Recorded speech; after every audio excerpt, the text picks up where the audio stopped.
I am S K Mishra and I welcome you to the sharp career. दो topic लिए हैं मैंने, शर्म आती है, हिम्मत होना।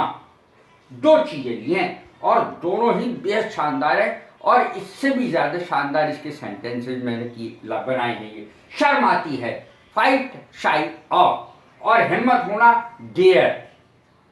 अब देखें इसको, मुझे ससुर के साथ जाने में शर्म आती है। तो सबसे पहले मैंने तो स्ट्रक्चर दिया है। स्ट्रक्चर है इसका subject plus fight shy of और उसके बाद ऑब्जेक्ट। सेंटेंस देखें, मुझे ससुर के साथ जाने में शर्म आती है। आई fight shy of going with my father in law. Mother in law, father in law, brother in law, कुछ भी कह सकते हैं। शी वॉज फाइटिंग, अब पहला तो हो गया इंडेफिनिट का, दूसरा है पास्ट कंटिन्यूअस का, was fighting, she was fighting shy of going with me, वो मेरे साथ जाने में शर्मा रही थी। पास्ट कंटिन्यूअस का द गर्ल, अब ये फ्यूचर इंडेफिनिट का लिया है मैंने। The girl will fight shy of going with the boy, लड़की लड़के के साथ जाने में शर्माएगी भैया अकेले। Why do you fight shy of going there, तुम वहां जाने में तुम्हें शर्म क्यों आती है भाई, वहां जाने में शर्म क्यों आती है। देयर माने वहां। ऑफ कमिंग हियर, यहां आने में तुम्हें शर्म क्यों आती है, तो यहां से ये सेंटेंस ऑफ गोइंग देयर के बजाय ऑफ कमिंग हियर कर दीजिए। या of talking to a girl, of talking to a girl, तुम्हें लड़की से बात करने में शर्म क्यों आती है। Why do you fight shy of talking to a girl, इस तरीके से ये सेंटेंस बनेंगे। लड़की से बात करने में तुम्हें शर्म क्यों आती है, कुछ लोग बहुत शर्माते हैं। अब देखें हिम्मत होना, हिम्मत होना यानी डेयर का मैंने इस्तेमाल किया है, DARE। इसका हेल्पिंग वर्ब के रूप में और मेन वर्ब के रूप में, दोनों में इसका इस्तेमाल किया जाता है। मेन वर्ब के रूप में ये वैसे ही इस्तेमाल होगी जैसे कि अन्य क्रियाएं होती हैं, परंतु हेल्पिंग वर्ब के रूप में इसमें विशेषता आ जाती है कुछ। पहली बात तो इसमें फिर डेयर्स जैसे है नहीं हो सकता, डेयर्ड नहीं हो सकता, अर्थात S और D नहीं लग सकता। दूसरे, डेयर के बाद टू का प्रयोग यानी इन्फिनेटिव का प्रयोग नहीं होता। डेयर को तो डेयर ही लिख देते, जैसे डेयर हेल्पिंग वर्ब के साथ इंटरोगेटिव और नेगेटिव सेंटेंसेस में डू या डज का प्रयोग प्रेजेंट इंडेफिनिट में नहीं करते, और डेयर्ड डेयर्स नहीं होता।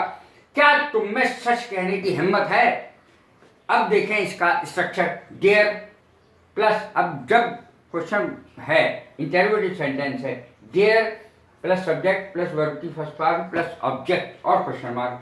Dare you tell him the truth, क्या तुम में उससे सच कहने की हिम्मत है। ये तो इंटरोगेटिव हो गया। अब नेगेटिव देखें, I dare not tell the truth, मुझ में सच कहने की हिम्मत नहीं है। I dare not tell the truth, he dare not tell the truth, अर्थात ही के साथ भी डेयर से नहीं आएगा, ही के साथ भी डेयर ही आएगा केवल। He dare not tell the truth, उसमें हिम्मत नहीं सच कहने की। Subject plus dare plus not plus verb की फर्स्ट फॉर्म और ऑब्जेक्ट, इस तरीके से नेगेटिव वाक्यों का प्रयोग होगा। How dare you interrupt your father, तुम्हें अपने पिताजी को बीच में टोकने की हिम्मत कैसे हुई, बीच में पिताजी को टोकने की तुम्हारी हिम्मत कैसे हुई। How dare you interrupt your father, अगर कहना तुम मेरे बीच में बोलने की हिम्मत कैसे हुई, मुझे टोकने की तुम्हारी हिम्मत कैसे हुई। How dare you interrupt me, interrupt me, interrupt him, उसे टोकने की तुम्हारी बीच में हिम्मत कैसे हुई, तो हिम कर दीजिए, किसी को भी किया जा सकता है। How dare you beat my सन, तुम्हारी मेरे बेटे को मारने की पीटने की हिम्मत कैसे हुई, इस तरीके से।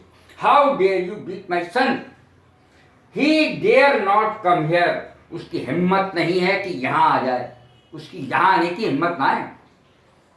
तुम में चूहा मारने की हिम्मत नहीं, और जाने की बात कर रहे हो कि मैं साहब जंगल में अकेला चला जाऊंगा, चूहा मारने की हिम्मत नहीं है कि शेर को मार के आऊंगा, ये कह रहे हो तुम। चूहा मारने की हिम्मत नहीं है, शेर को मारने की बात करते हो।